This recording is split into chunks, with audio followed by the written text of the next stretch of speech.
Welcome to One Bills Lite, your no speed limit version of our daily show, One Bills Live, where we slice it up faster than a Michelin star chef. This week we dive into how the QB landscape has changed in the AFC East post-draft. Steve is quizzed on the history of first-round quarterbacks hitting the field, and we talk to Bills GM Brandon Beane about his most recent draft class and what might be needed in the structure of a Josh Allen contract extension. Can you dig it?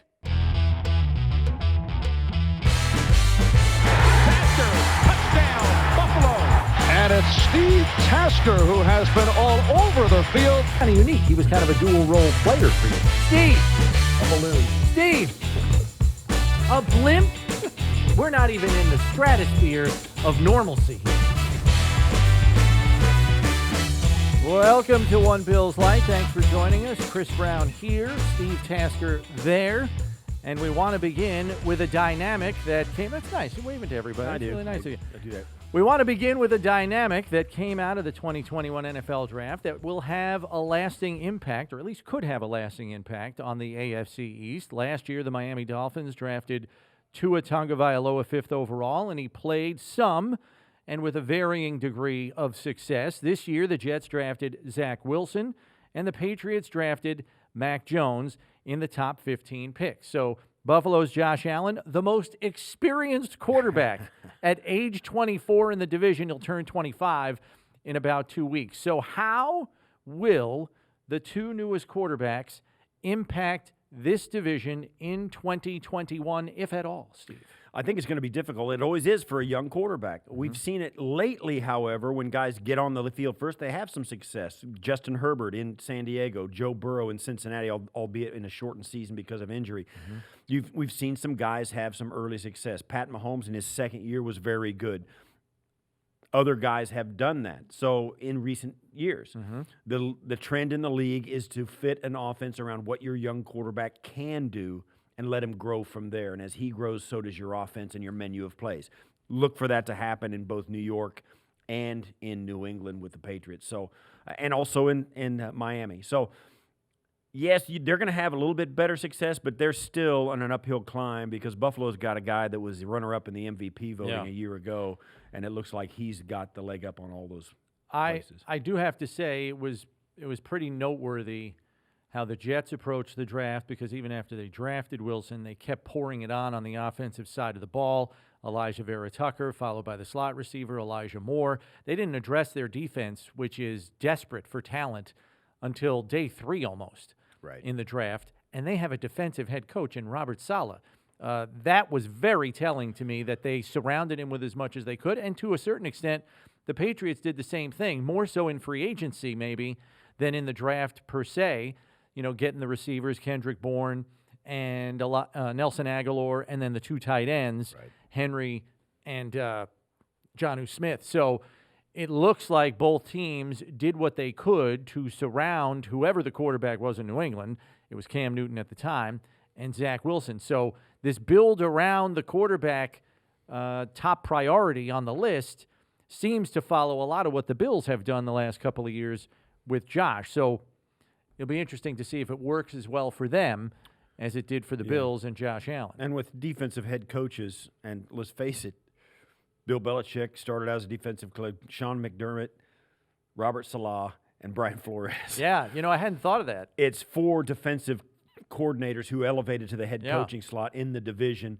You got to think there's a little bit of confidence in those head coaches that, listen, we can work with the defense. We can scheme it up and give ourselves a chance to be competitive on that side of the ball, even without loading it up with top-flight talent out of the draft. So there's a little bit of that going on, I would think. But nevertheless as well, the Bills have, for the current state of affairs and the point in history we're at in the NFL, the Bills have set the mark on how to develop a quarterback. Everybody's looking at Josh Allen and saying, why not us? Do you believe Zach Wilson or Mac Jones have a better chance of putting up a more productive rookie season than Tua did for the Dolphins last year in terms of production first and then wins and losses second. Wins and losses are tough. They won 10 games in Miami last year. You got a little bit of help and relief from the bullpen and Ryan Fitzpatrick. We all know and love him, and he did something. He won one game outright off the bench in Vegas. Yeah, against the Raiders. And he also helped in some other games that Tua began that he didn't finish. So there's that. But 10 wins is 10 wins. It's a 3-game improvement for the Patriots, 7-9 to what it would be 7-11 or 7-10 now, with a 17-game schedule. It's a big jump.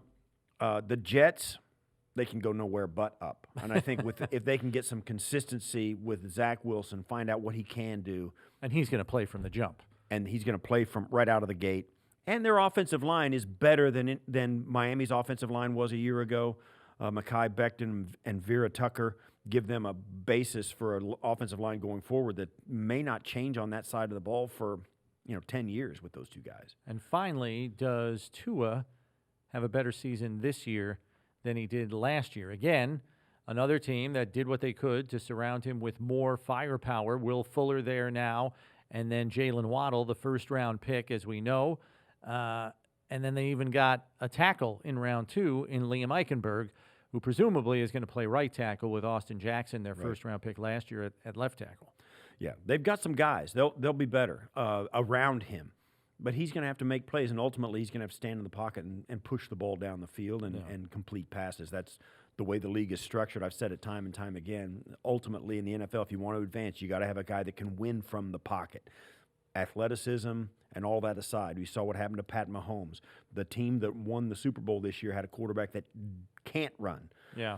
So ultimately, when you get to the deepest part of the schedule and in the season and the playoffs, you got to have a guy that can make throws from the pocket. We have yet to see that consistently from Tua. One thing that I'm interested to see, assuming Mac Jones, Zach Wilson, and Tua are all playing in the division in time here, none of these guys are 6'3". Jones is like 6'2.5", Wilson's like 6'2" and change, and Tua is 6 feet even. And I think about the condor that is now at defensive end for the Bills, Greg Rousseau, just putting his hands up, right, and causing problems for guys like that, especially if you're looking to throw to the flat or somewhere on some short out route, and he's right in your face, man.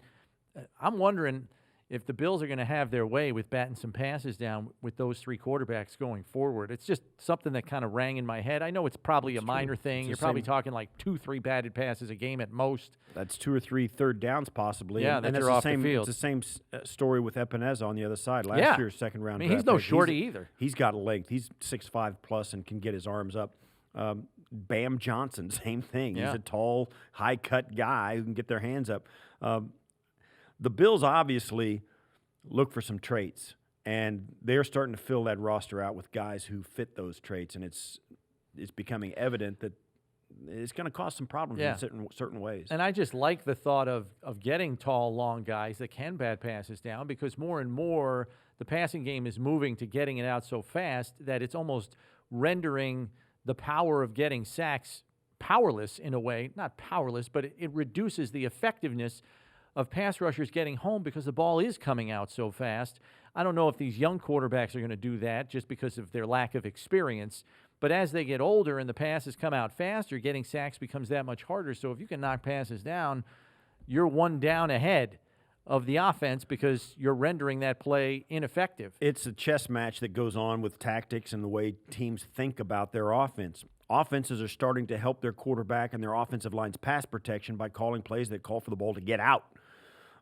They're scheming plays up. They're running cluster formations where, the guys will flurry, explode out of a tight set with 3 guys standing next to each other. They all go in different direction. One or the other of them turns around, pops open, the ball's out. Yeah. It's really difficult to defend, and it causes problems. It's a way to help your offensive pass protection by only having to protect for 1.5 seconds rather than 2.5 seconds. So all of that stuff goes into the mix, and it's one thing that offensive coordinators are doing to combat the fact that defenses spend a lot of time trying to get to the passer. Yeah. All right, Steve. So this week's numbers game plays off this discussion a little bit. SI.com's Albert Breer recently put out a handy reference for rookie first-round quarterbacks that tracks how soon they get on the field to make their first NFL start. So, Steve, since 2000, the year 2000, there have been 60 quarterbacks drafted in round 1. How many of them 3 a year. do you believe started in the first NFL game for which they dressed? 60 quarterbacks in the last 20 years drafted in round 1. How many started their first NFL game that they dressed for? Boy, first round. And I'll help you out when you give me a number. I'll say higher or lower. It's got to be at like 8 of 10 or 9 of 10. Well, we got 60 total. So how many of them? 54 would be 9 of 10. I'll say 51.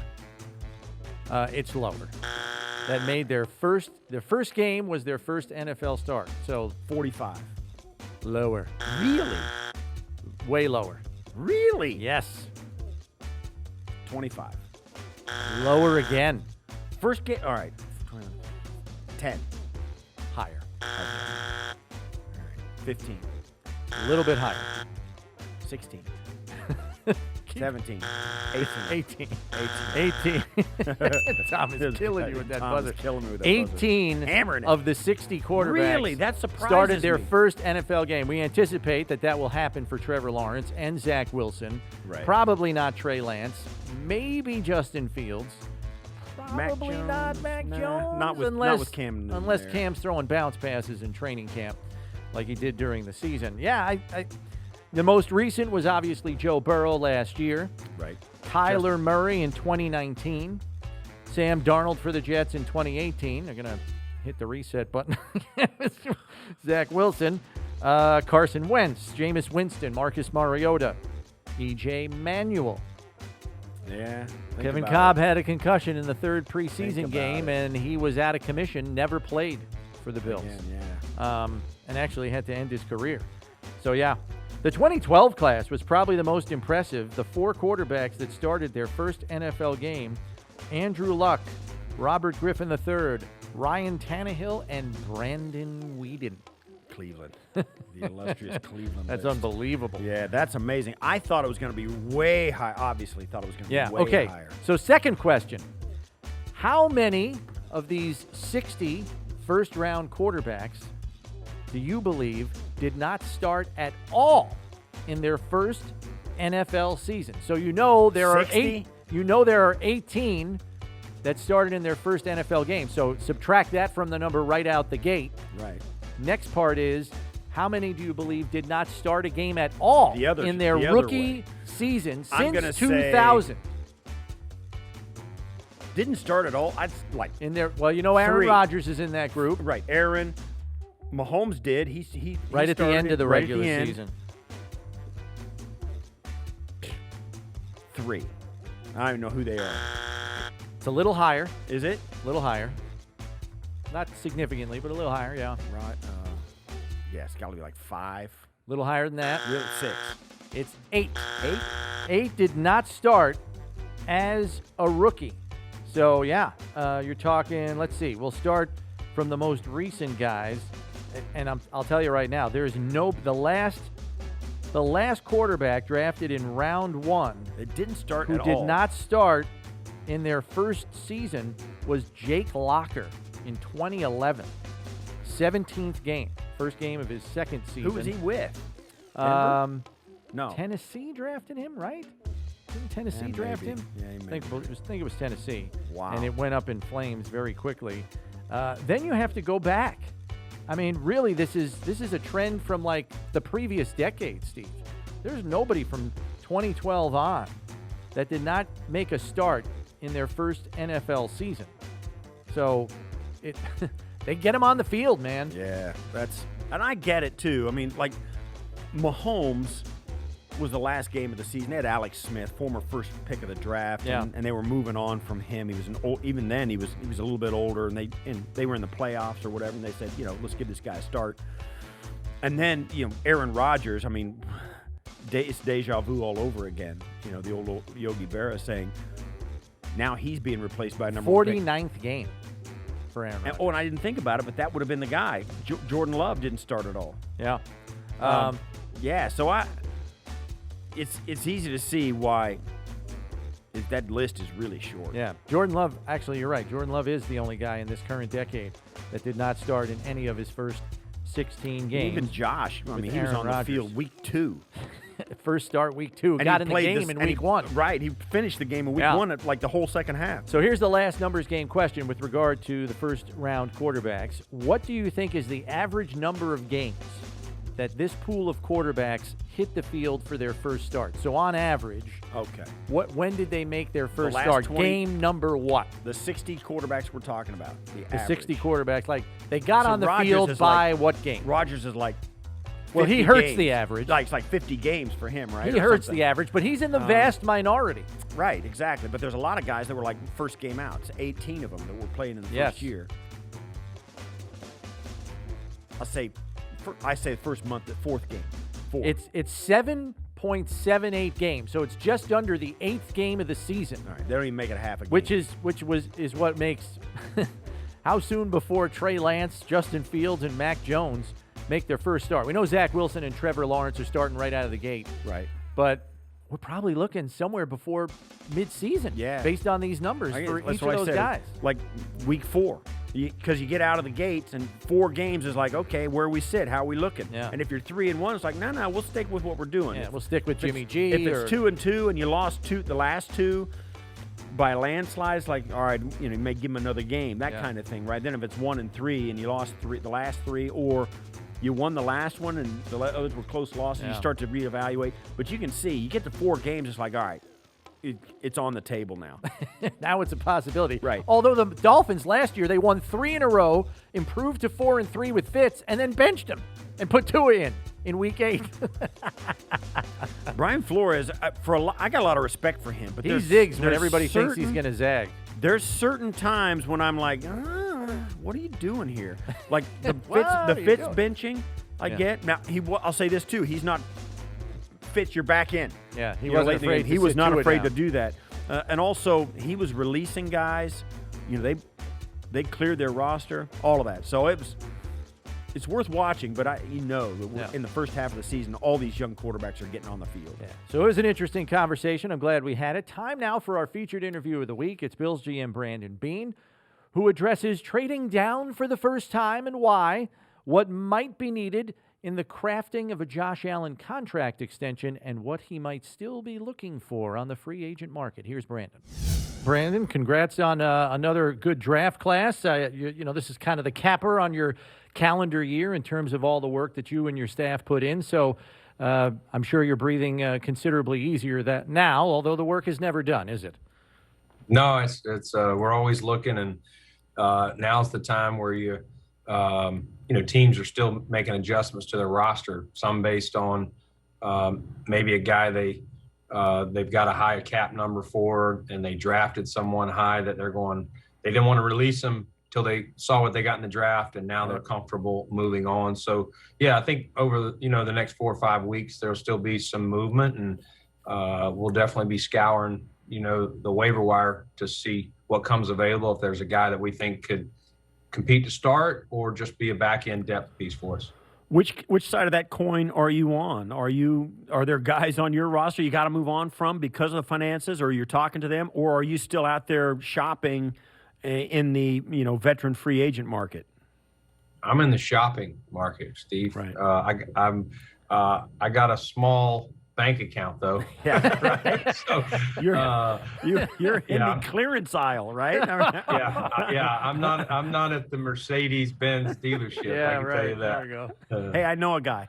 Yeah. I heard you did. Right. Yeah. I get that, but let's talk a little bit about that. You got to be. I mean, you guys were pretty disciplined in your board. You got. I mean, you were a little surprised. You took 2 defensive linemen, then 2 offensive linemen. So it's obvious that you weren't like positional shopping. You were player shopping, and now you're not really in that same constraint because you got the whole market to look into. What are your thoughts now about where you head next? Yeah, I mean, we did follow the board, Steve, and like I said, you'd love to say, hey, here's 6 or 7 positions, we're going to check them all off. But it just doesn't. I mean, it can work that way, but that's not how I believe it should be done. And so we stuck to the board, and now we'll just, like I said, we'll continue to look and see what's out there, and we want competition at every position. We think we've added that prior to the draft, and then obviously the players that we added this past weekend. So we want to make it hard as heck to be on that 53. And I've just found that the successful teams that I've been on, when you were struggling to pick that 53-man roster, that was usually a team that was tough for others to deal with. Brandon, we should congratulate you on zagging when everybody wanted to predict you to zig with respect to trading up, finally trading down in a draft to buck the trend, shall we say. But I thought your reasoning behind it was very interesting on day 3, because you talked about trying to add picks where you could, knowing that potentially the undrafted free agent market might be more difficult for you because your roster is so strong and deep.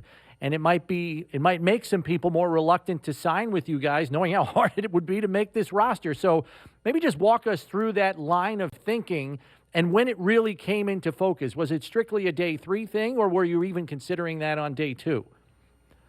We were considering it all points. I mean, there were, we thought there was good depth through the early rounds.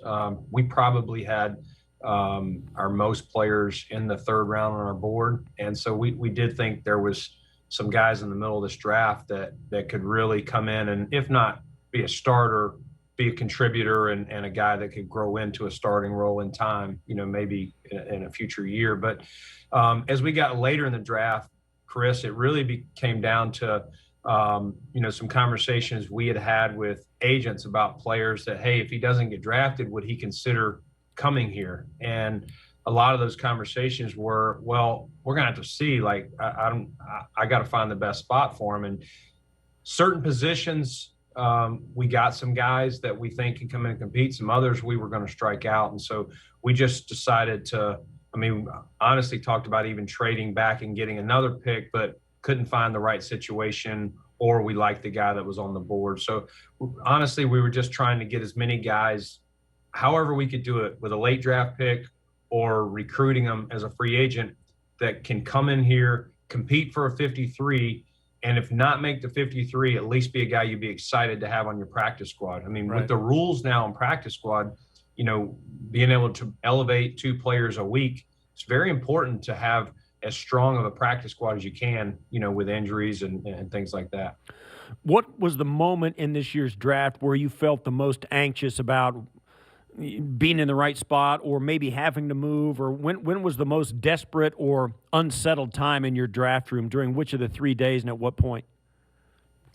Yeah, it was, the 4th round was tough. Like I said, when we got to the 3rd, I was hoping that, as I told the media, we had a deal in place when we took Boogie Basham, because I just didn't think he was going to be there. And if he wasn't there, we were going to trade back. And we had what we thought was a solid deal for both teams, and for us to go back and acquire an extra pick. And I was excited about either one. I'm going, okay, if we get Basham, that's my first choice. But if not, we've got a good plan in place here that we can add what I think will be value. So then we get to the 3rd round pick, and we had a really good value on Spencer, and same thing. If he was there, we were going to take him. But part of me, then after we took him, I was like, man, it still would have been great if I could have found a way to add someone early in the 4th. There were some guys coming off in that round that we had, 3rd round grades on, and some of them high 3rd round grades, but it just, we were finally paying our sins for the Diggs trade, and got that done. And once we got to the 5th and had those 2, it allowed us to take a player and then add some late picks. Well, before we go any further, let me absolve you of your sins for the Diggs trade. You're totally forgiven. Yeah, I think he gets a pass. I love draft picks. Yes. It's so hard. It's so hard, but no, that was definitely worth it. Brandon, one thing that kind of came out of this draft after we kind of looked a little deeper into each of the players, there was an astounding amount of player connections between the guys you drafted and players currently on your roster, whether it was the fact that Boogie Basham and A.J. Epinesa were acquaintances, Tommy Doyle's first start in college at left tackle was against A.J. when they played each other. You've got DeMar and Dane Jackson, who are not only former teammates at Pitt, but they grew up in the same neighborhood. Marquez was roommates with Ed Oliver, was Tre'Davious White's younger brother's best friend. I mean, some of these were uncanny, but my question to you is, did you take advantage of some of those connections with these players to kind of do some extra drill down type background work with some of those connections that you had? Not really. We definitely knew most of those connections before it started. I didn't know that Ed had roomed with Marquez Stevenson. I was unaware of that, but we knew that he knew Tre'Davious' brother. Didn't know if he really knew Trey or not, but came from the same neighborhood. So it's funny. He had two connections, and then you're right. We knew about AJ and Boogie playing AAU basketball together, and it's fun when those stories work out. Especially for rookie players versus guys that are already on our roster. But, we go into character a lot. And so we definitely made sure each of these guys was a fit and that would come in here. And wherever they are now as a college player, they all have ceilings, some higher than others. But, that's important for us. Is this guy going to do what it takes to reach that ceiling? And we feel like this class that very confident that pretty much all these guys are going to come in here and be pros and really ascend, as time goes on. Some will not have to play right away. Some will, and we'll see how it goes when they get in here. Well, as this roster fills out and you get deeper into the off season, what do you know about what that's going to look like? We had just a brief conversation before you came on. Juwan James, the right tackle for the Broncos, popped his Achilles working out by himself because, there's all this stuff about opting out and all of that. What about the voluntary nature of the workouts coming in? When's that going to start? What do you and Sean anticipate the Buffalo Bills offseason to look like, and when's it going to start? Yeah, I mean, we're still in phase one, and I think most of our guys are choosing to work out like a lot of the league, last year remotely. And our guys have done a great job in the meeting rooms, and they've that's still all voluntary. And they've been working with Eric Ciano on the workout plan. We would love for them to be here. We do have guys here, and the guys that are here are getting great attention from our staff. They're getting more attention than they even normally would because you only have so few here. But we're hoping that we get into phase two, Steve, that more will start to show up as we can now. The rules will change that you can start to get on the grass with them. It's limited rules, but and then we'd love to have everybody by phase three because you can't replace those reps, but it is voluntary in nature, and there's nothing you can do about it. That's a CBA deal, and we still don't know who and how many are going to show up, but our doors are open, and we'll keep hoping that one by one they trickle in here the rest of May and hopefully by June. Talking to Bills GM Brandon Beane, and Brandon, I know you guys picked up the 5th-year options on both Tremaine and Josh, and you've been very upfront, I think, publicly about the fact that the organization and Josh and you're all on the same page. You want to get an extension done in due course. The question here is I don't even want to call it a stumbling block. The thing that's out there that is unknown is what the cap's going to look like next year. And there's still some uncertainty behind that. How much of an issue is that in your guys' budgeting and figuring everything out? Because this is not a simple extension. This is a franchise quarterback we're talking about. I know I'm not telling you anything you don't know, but how imperative is it to have at least a firm grasp as to what that number is going to be to get things done with Josh? Yeah, I mean, we'll probably, until we get into the fall and see how many people are in these seats, are they half full, 3/4 full, what it is, it should definitely be better than this past year. But that could affect whether the number's 192 or 200. And so there's still going to be, we're probably going to have to hopefully find a structure if we're able to reach some type of agreement where there's some flexibility in next season's cap number for Josh.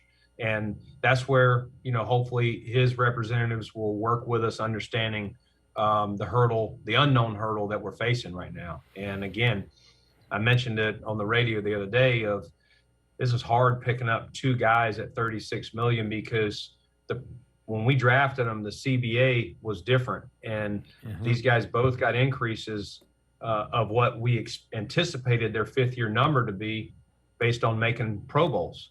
And, we're proud of them. We love them doing that. But fitting 2 in when the cap goes down has made it really hard for us to navigate that. So it definitely will be important in the structure. It won't mess with the APY or the guarantee, Chris, but it will be important how we structure these first few years to make sure we can, as this cap works its way back to where it should be, hopefully by 23, 24. Just on the horizon, it was just reported by Aaron Bessiker that baseball's reopening, and the governor of New York State says that vaccinated people can have normal capacity and normal seating at stadiums. So if they're doing that for baseball, so if they're doing that in New York State here in May, you got to think by September you're going to be able to sell out the home games and have it more back to normal, which will help the cap. And, it all goes into the pot for what you've got to get done financially with your players. But it's going to be a much different landscape coming into this next season than it was during the pandemic. You've got to have real optimistic hopes about that. Yeah, I'm excited that where we're at now from a fan standpoint, a year ago, talking to you guys, there was uncertainty whether there'd be a season, and that the league did a heck of a job, the players, everybody, to pull off the 256 plus the playoffs. So it's exciting, the 6,700 fans we had for those playoff games was exciting. So now we're talking about if you're vaccinated, the potential that you can not have to social distance at games, that's huge. And hopefully, fortunately, we still have until August for preseason and then September till it really counts. So I hope we have every seat filled here. I realize, Brandon, you guys are probably still waiting for some undrafted free agent contracts to come back before everybody's signed, sealed, and delivered. But is your number, based on what you had said about, how it might be a little more difficult to recruit guys, do you have your numbers where you want them for the most part in terms of that portion of your roster here, knowing rookie camp's about a week away? Yeah, I think we're probably, these guys will have to come in and take physicals. We've got some workouts lined up next week. We'll probably be, by the end of the mini camp, I'd say 84 to 87, depending on these guys. And we'll be able to go up to 91 because of the Christian Wade exception.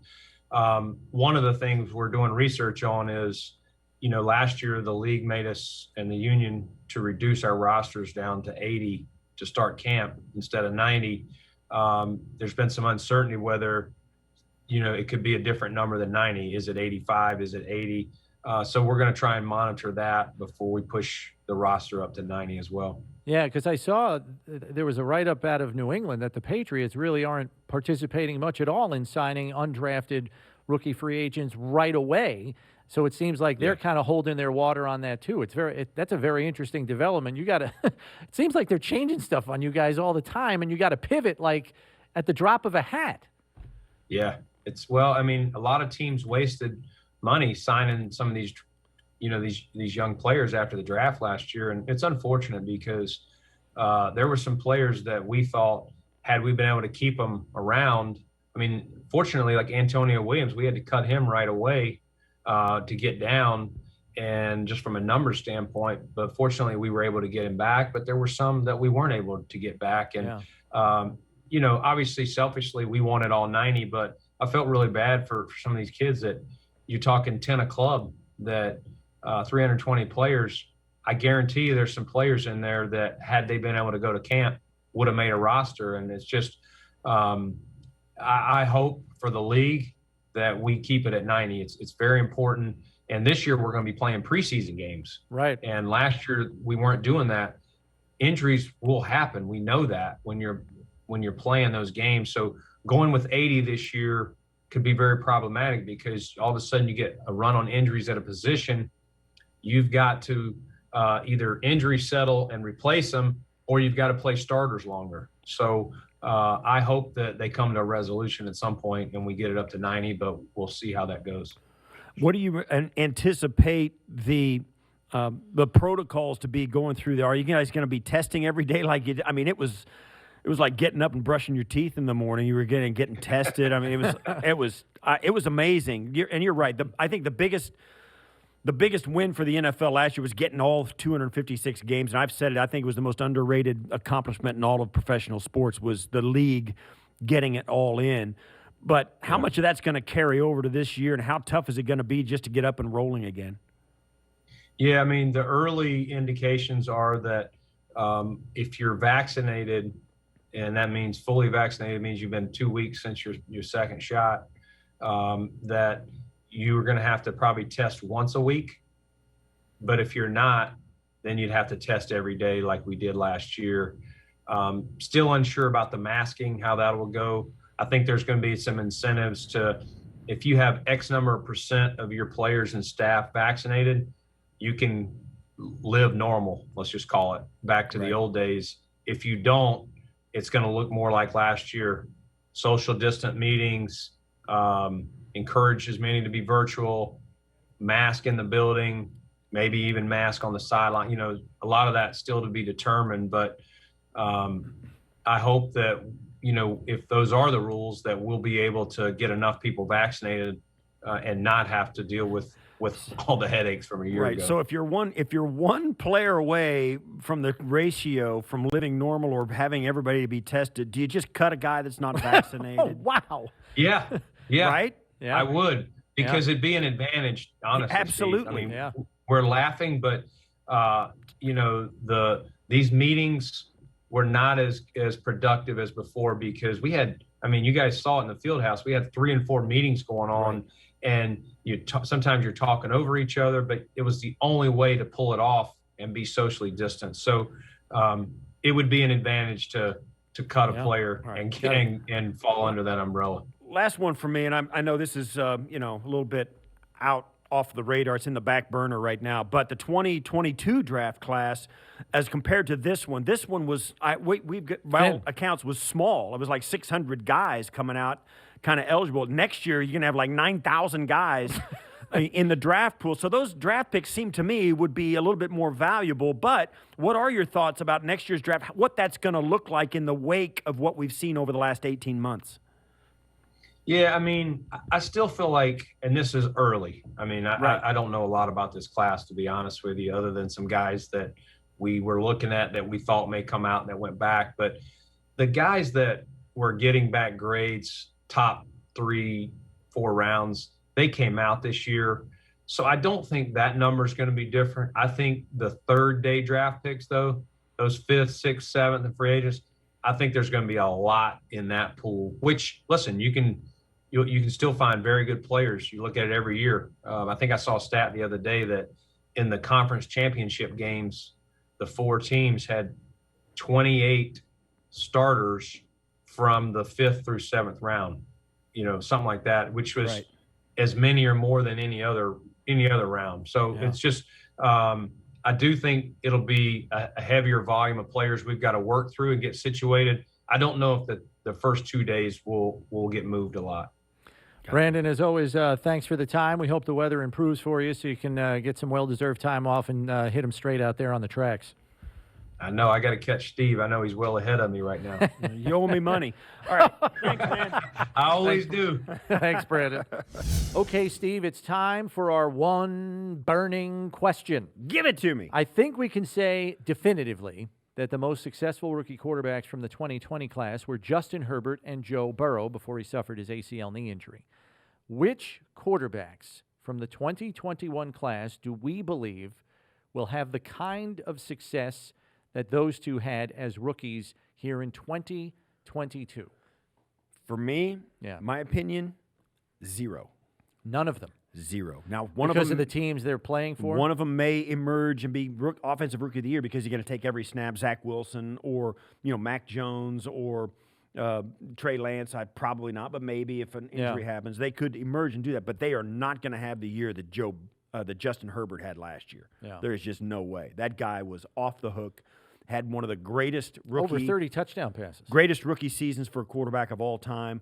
Now, it could be a trend where we start seeing that a little more, but I don't believe in the situations these guys got drafted into that any of them will have the kind of success that Justin Herbert had last year, or Joe Burrow for that matter, before he was injured. I wonder about Justin Fields a little bit. There are some pieces in place there for him to have success, and you know that front office is under pressure to win games and go forward with a new guy, and I think they're going to be anxious to get him on the field sooner rather than later, but is that good for him is what remains to be seen. Right. Same can be said for Trey Lance, who, 17 starts at the FCS level. Now it's in the NFL. I don't know. And then you look at Trevor Lawrence, Zach Wilson. They're not really on teams that are ready to compete yet, so they're going to be getting the tar knocked out of them. And then you go to Mac Jones, and it's kind of unclear as to when he might get on the field. Right. Although if he does, Trevor Lawrence, if he stays healthy and on his feet, he's going to he'll be successful. More successful than the Jaguars have been. But you look at all these teams. Chicago, Justin Fields, he was one of the top 2 or 3 quarterbacks in this draft for a lot of people, even though he was off of radar for a little bit. Mm-hmm. In the great words of Jim McMahon, former Chicago Bears quarterback, Chicago's where quarterbacks go to die. That's a tough place to win as a quarterback. Yeah. Jacksonville, Trevor Lawrence has got a chance to be good. It all depends on how Urban Meyer and his coaching staff adjust to the NFL game coming into it. Right. What they can give Trevor Lawrence to make him successful and the tools around him. Trevor Lawrence, that team may be a little bit more successful, but I don't know that Trevor Lawrence is going to be able to put together a season the way those guys did last year. He might be productive individually, but they still may not win enough games. That's the rub there with Jacksonville and probably a couple of the other teams on that list. It's going to be fun to watch, though. It will be, and they'll be front and center every single week. And if Aaron Rodgers doesn't play in Green Bay, that could be different. The landscape of the NFC North for Justin Fields could be dramatically different. That'll do it for this edition of One Bills Lite. Don't forget to subscribe on YouTube, Apple Podcasts, Spotify, or wherever you get your podcasts so you know when our next episode is released. And remember, when there isn't enough time for One Bills Live, there's always enough time for One Bills Lite. For Steve Tasker, I'm Chris Brown. We'll see you next week, everybody.